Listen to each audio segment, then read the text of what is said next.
खूप लोकांना असं वाटतं, कुठल्याही दुखण्यात गरम शेक दिला की बरं वाटतं. पण हे खरं आहे का? याचा योग्य वापर कधी आणि कसा करावा? म्हणजेच थंड आणि गरम शेक याबाबत आज आपण माहिती बघतोय. नमस्कार. तुम्हालाही कधी असं झालंय का, की दुखापत झाली आणि कन्फ्युजन आहे.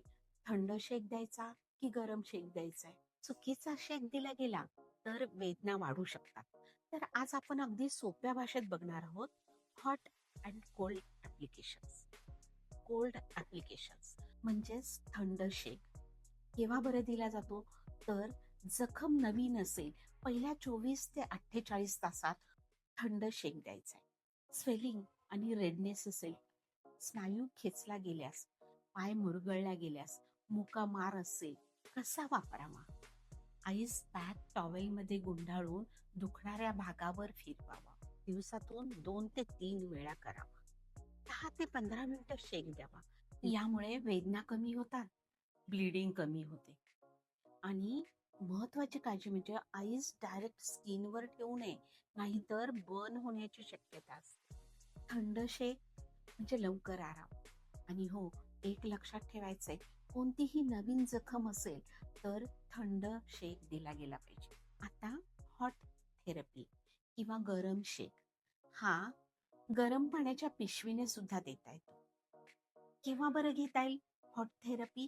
तर मानेचं दुखणं, कमरेचं दुखणं, जुनं दुखणं आणि स्नायू अखडल्या गेल्यास आपल्याला हॉट फॉर्मेंटेशन देता येते. काय बरं फायदे आहेत याचे?